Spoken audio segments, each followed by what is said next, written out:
ನಮಸ್ತೆ, welcome back to my channel. ಇವತ್ತು ನಾನು ಹಲಸಿನಕಾಯಿ ಸಾಂಬಾರು ಮಾಡ್ತಾಯಿದ್ದೀನಿ.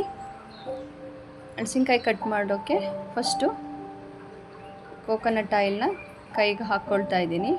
ಯಾಕೆಂದರೆ ಹಲಸಿನಕಾಯಿನಲ್ಲಿರೋ ಅಂಥ ಅಂಟಿನಂಶ ನಮ್ಮ ಕೈಗೆ ಅಂಟ್ಕೊಳ್ಳುತ್ತೆ ಅಂದ್ಬಿಟ್ಟು ಹೀಗೆ ಇದನ್ನು ಆಲ್ರೆಡಿ ನಾನು ಮೇಲ್ಗಡೆ ಗ್ರೀನ್ ಕಲರ್ ಇರುತ್ತಲ್ಲ ಅದನ್ನೆಲ್ಲ ಕ್ಲೀನ್ ಮಾಡಿ ಇಟ್ಕೊಂಡಿದ್ದೆ. ಈಗೇನಿದ್ರು ಹಲಸಿನಕಾಯಿದು ಈ ತಿರುಳನ್ನು ಕಟ್ ಮಾಡ್ಕೊಳ್ತಾ ಇದ್ದೀನಿ. ಮಧ್ಯದ ದಿಂಡು ಇದೆಯಲ್ಲ ಅದನ್ನು ನಾವಿಲ್ಲಿ ಬಳಸಬಾರ್ದು, ಅದನ್ನು ಸಪ್ರೇಟ್ ಮಾಡ್ಕೊಳ್ತಾ ಇದ್ದೀನಿ. ಹೀಗೆ ದಿಂಡನ್ನು ಬಳಸಬಾರ್ದು. ನಂತರ ಇದನ್ನು ದೊಡ್ಡ ಗಾತ್ರಕ್ಕೆ ಕಟ್ ಮಾಡ್ಕೊಳ್ಳಿ. ತುಂಬ ಚಿಕ್ಕದಾಗಿ ಕಟ್ ಮಾಡಿದ್ರೆ ಕುಕ್ಕರಲ್ಲಿ ಬೇಯಿಸಿದಾಗ ಅದು ಫುಲ್ ಸ್ಮ್ಯಾಶ್ ಆಗಿಬಿಡುತ್ತೆ. ಅದರಿಂದ ಹೀಗೆ ಹಲಸಿನಕಾಯಿ ತಿರುಳನ್ನ ಫುಲ್ಲು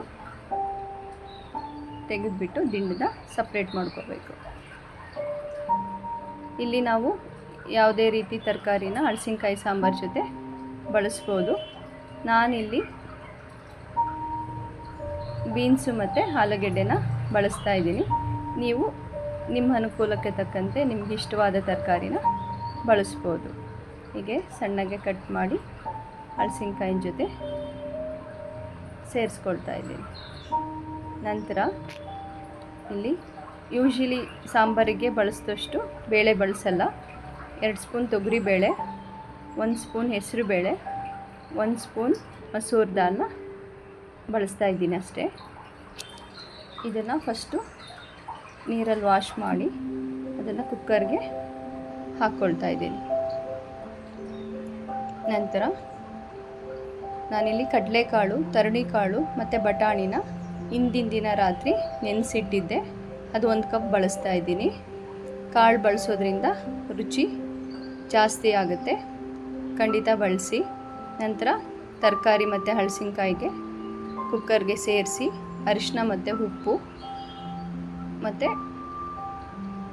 ಒಂದು 2ರಿಂದ 3 ಗ್ಲಾಸ್ನಷ್ಟು ನೀರನ್ನ ಸೇರಿಸಿ 3ರಿಂದ 4 ಪ್ರೆಷರ್ ಕೂಗಿಸ್ಕೋಬೇಕು.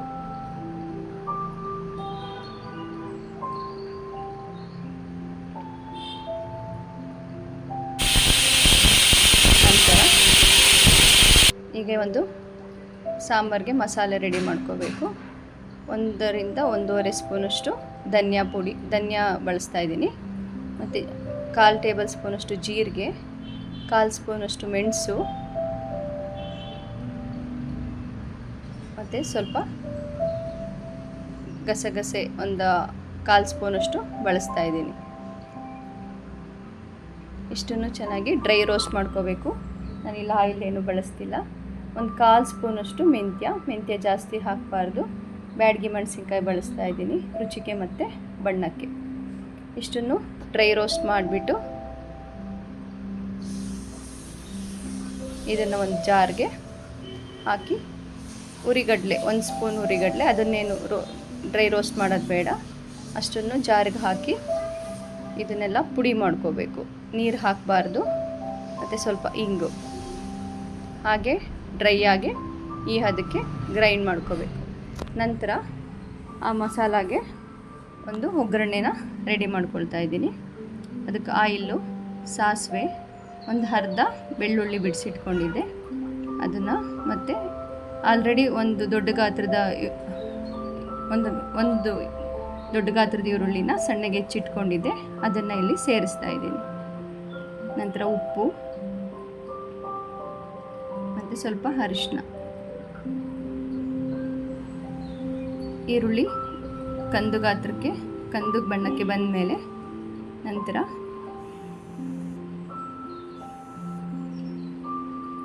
½ ಕಪ್ನಷ್ಟು ತೆಂಗಿನಕಾಯಿನ ಸೇರಿಸ್ತಾ ಇದ್ದೀನಿ.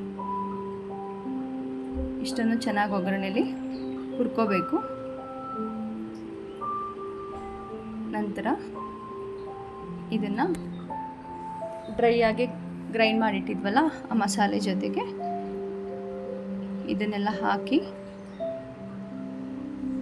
ನುಣ್ಣಗೆ ರುಬ್ಕೋಬೇಕು. 1 ಸ್ಪೂನ್ ಖಾರದ ಪುಡಿ ಬಳಸ್ತಾ ಇದ್ದೀನಿ. ಹುಣಸೆ ಹಣ್ಣು ಗ್ರೈಂಡ್ ಮಾಡೋಕ್ಕೆ ಹಾಕ್ತಿಲ್ಲ, ಇದನ್ನು ಈಗ ನೆನೆಸಿಡ್ತಾ ಇದ್ದೀನಿ. ಸಾಂಬಾರು ಕುದಿಯೋ ಟೈಮಲ್ಲಿ ಬಳಸಬೇಕು. ನಂತರ ಸ್ವಲ್ಪ ನೀರು ಹಾಕಿ ಈ ಹದಕ್ಕೆ ಮಸಾಲೆನ ರುಬ್ಬಿ ರೆಡಿ ಮಾಡ್ಕೊಳ್ಬೇಕು. ನಂತರ ಒಂದು ಪ್ಯಾನ್ಗೆ ಸ್ವಲ್ಪ ಆಯಿಲು, ಸಾಸಿವೆ, ಕರಿಬೇವು, ಒಂದು ಹಾಫ್ ಆನಿಯನ್ ಯೂಸ್ ಮಾಡ್ತಿದ್ದೀನಿ. ಆಲ್ರೆಡಿ ಅಲ್ಲಿ ದೊಡ್ಡ ಗಾತ್ರದ ಒಂದು ಈರುಳ್ಳಿನ ಮಸಾಲೆಗೆ ಬಳಸಿರೋದ್ರಿಂದ ಇಷ್ಟು ಸಾಕಾಗುತ್ತೆ. ನಂತರ 2 ಟೊಮೆಟೊ ಹೆಚ್ಚಿಟ್ಕೊಂಡಿದ್ದೆ, ಅದನ್ನು ಇಲ್ಲಿ ಸೇರಿಸ್ತಾ ಇದ್ದೀನಿ. ಟೊಮೆಟೊ ಫುಲ್ ಒಗ್ಗರಣೆಯಲ್ಲಿ ಮೆತ್ತಗಾಗೋವರೆಗೂ ಬೇಯಬೇಕು. ಅದಕ್ಕೆ ಸ್ವಲ್ಪ ಉಪ್ಪು, ಅರಿಶಿನ ಸೇರಿಸಿ ಫ್ರೈ ಮಾಡ್ಕೋಬೇಕು. ಈಗ ಟೊಮೆಟೊ ಬೆಂದಿದೆ. ಇದಕ್ಕೆ ರುಬ್ಬಿ ಇಟ್ಕೊಂಡಂತಹ ಮಸಾಲೆನ ಸೇರಿಸ್ಕೊಳ್ತಾ ಇದ್ದೀನಿ. ಮತ್ತು ಸ್ವಲ್ಪ ನೀರನ್ನು, ಮಸಾಲೆ ಗ್ರೈಂಡ್ ಮಾಡಿದ್ದು ನೀರಿತ್ತಲ್ಲ ಅದನ್ನೇ ಇಲ್ಲಿ ಬಳಸ್ತಾ ಇದ್ದೀನಿ. ಮಸಾಲೆ ಸ್ವಲ್ಪ ಒಗ್ಗರಣೆಯಲ್ಲಿ ಚೆನ್ನಾಗಿ ಕುದಿ ಬರಬೇಕು. ನಂತರ ಕುಕ್ಕರಲ್ಲಿ ಕಾಳುಗಳು ಈ ಹದಕ್ಕೆ ಬೆಂದಿರಬೇಕು, ಚೆನ್ನಾಗಿ ಬೆಂದಿರಬೇಕು, ಗಟ್ಟಿ ಇರಬಾರ್ದು. ಚೆನ್ನಾಗಿ ಮಿಕ್ಸ್ ಮಾಡಿ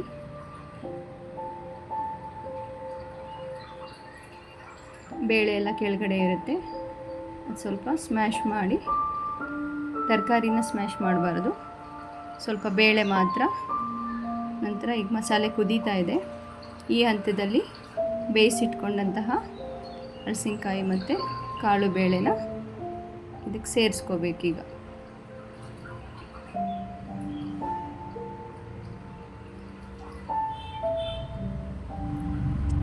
ನಮ್ಮ ಚಾನಲ್ ರೆಸಿಪಿ ಹೇಗೆ ಬರ್ತಿದೆ, ಸಬ್ಸ್ಕ್ರೈಬ್ ಮಾಡಿ, ಲೈಕ್ ಮಾಡಿ. ಯಾವುದೆಲ್ಲ ರೆಸಿಪಿ ಟ್ರೈ ಮಾಡಿದ್ರಿ ಕಾಮೆಂಟ್ ಸೆಕ್ಷನಲ್ಲಿ ತಿಳಿಸಿ. ಈ ಹಲಸಿನಕಾಯಿ ಸಾಂಬಾರು ಖಂಡಿತ ಪ್ರಯತ್ನ ಪಡಿ, ತುಂಬ ಚೆನ್ನಾಗಿ ಬರುತ್ತೆ. ಈಗ ಸ್ವಲ್ಪ ಗಟ್ಟಿ ಅನಿಸ್ತಿದೆ, ನೀರು ಸೇರಿಸ್ತಾ ಇದ್ದೀನಿ. ಮತ್ತು ಹುಳಿನ ಇಲ್ಲಿ ಸ್ವಲ್ಪ 2-3 ಸ್ಪೂನ್ ಬಳಸ್ತಾ ಇದ್ದೀನಿ. ಆಲ್ರೆಡಿ ಟೊಮೆಟೊನ ಹಾಕಿರೋದ್ರಿಂದ ಹುಳಿನ ನೋಡಿ ಅದಕ್ಕೆ ನಿಮ್ಮ ರುಚಿಗೆ ಅನುಸಾರವಾಗಿ ಹಾಕ್ಕೊಳ್ಳಿ. ಹಲಸಿನಕಾಯಿ ಸಪ್ಪೆ ಇರೋದ್ರಿಂದ ಉಪ್ಪು, ಖಾರ, ಹುಳಿ ಸ್ವಲ್ಪ ಸಾಲಿಡ್ ಆಗಿದ್ದರೆ ತುಂಬ ಚೆನ್ನಾಗಿ ಬರುತ್ತೆ. ರುಚಿಗೆ ತಕ್ಕಷ್ಟು ಉಪ್ಪು ಮತ್ತು ಬೆಲ್ಲನ ಬಳಸ್ತಾ ಇದ್ದೀನಿ. ಈಗ ಒಂದು ಸಾಂಬಾರಿಗೆ ಒಗ್ಗರಣೆ ಕೊಟ್ಟರೆ ಹಲಸಿನಕಾಯಿ ಸಾಂಬಾರು ರೆಡಿ. ಇದನ್ನು ಮುದ್ದೆ ಜೊತೆ, ರೈಸ್ ಜೊತೆ ಮತ್ತು ಚಪಾತಿ, ಅಕ್ಕಿ ರೊಟ್ಟಿ ಎಲ್ಲದಕ್ಕೂ ತುಂಬ ಒಳ್ಳೆ ಕಾಂಬಿನೇಷನ್ನು. ಖಂಡಿತ ಟ್ರೈ ಮಾಡಿ, ಎಲ್ಲರಿಗೂ ಇಷ್ಟ ಆಗುತ್ತೆ. ಇವಾಗೆಲ್ಲ ಮಾರ್ಕೆಟಲ್ಲಿ ಹಲಸಿನಕಾಯಿ ಸೀಸನ್ ಆದ್ದರಿಂದ ಈಸಿಯಾಗಿ ಸಿಗುತ್ತೆ. ಖಂಡಿತ ಟ್ರೈ ಮಾಡಿ, ತುಂಬ ಚೆನ್ನಾಗಿ ಬರುತ್ತೆ. ಆ ಕಲರ್ ನೋಡಿದ್ರೆ ಗೊತ್ತಾಗ್ತಿದೆ ಅದೆಷ್ಟು ಚೆನ್ನಾಗಿದೆ ಅಂತ. Thank you so much.